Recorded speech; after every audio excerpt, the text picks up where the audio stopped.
Welcome to Hybris News. I'm Suresh Kochatal.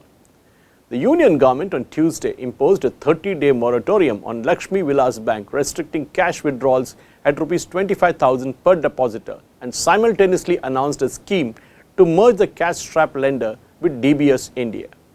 The step was taken on the advice of the Reserve Bank in view of the private sector's banks' deteriorating financial health. The Reserve Bank of India also superseded the board of Lakshmi Vilas Bank and appointed T. N. Manoharan, former non-executive chairman of Canara Bank, as its administrator for 30 days. The Reserve Bank of India placed in the public domain a draft scheme of amalgamation of LVB with DBS India Limited.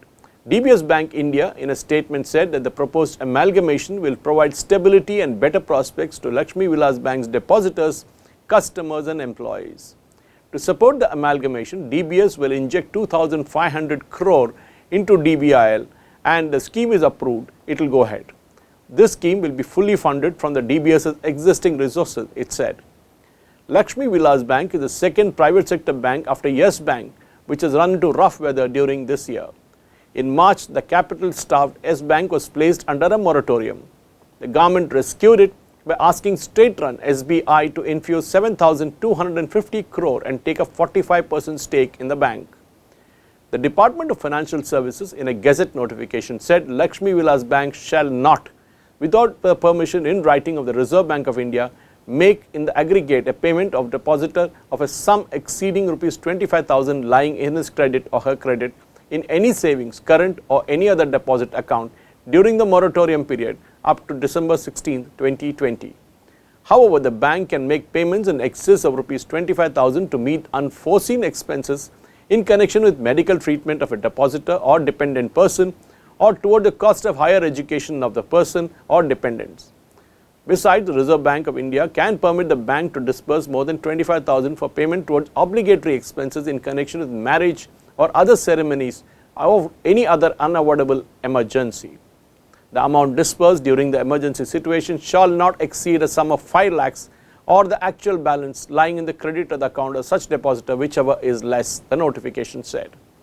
Also, if a depositor maintains more than one account in the same capacity in the same right, the total amount payable from all the accounts together cannot exceed Rs 25,000. The Reserve Bank of India said that the financial position of Lakshmi Vilas Bank has undergone a steady decline, with the bank incurring continuous losses for the last 3 years, eroding its net worth.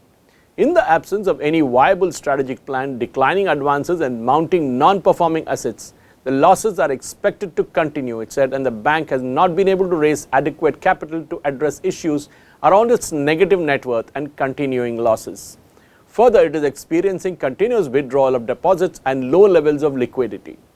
It has also experienced serious governance issues in recent times. Lakshmi Vilas Bank was placed under the Prompt Corrective Action Framework in September 2019 among the soaring non-performing assets. Shareholders of Lakshmi Vilas Bank had in September ousted 7 directors, including its MD and CEO and auditors of the bank's AGM. As the truncated board sought to assuage investors, stating that the bank's liquidity situation was comfortable and assure the depositors that their monies were safe. The bank's trouble started after it shifted its focus to lend to large businesses from SMEs.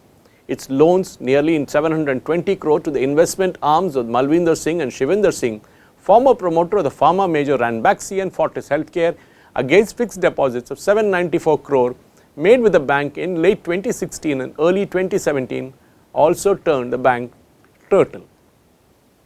Lakshmi Vilas Bank had sought the Reserve Bank of India not to amalgamate itself with Indiabulls Housing Finance and Indiabulls Commercial Credit in May 2019 to meet its capital requirements. However, the deal could not get regulatory approval because of RBI's aversion to let realty-focused entities to get into commercial banking. On 15th of June 2020, the bank had signed a preliminary non-binding letter of intent with Clicks Group for a possible merger.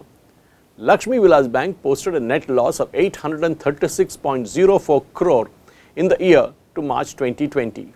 The bank had recorded a net loss of 396.99 crore during the second quarter ended September of this fiscal, up from 357.17 crore in the same quarter a year ago.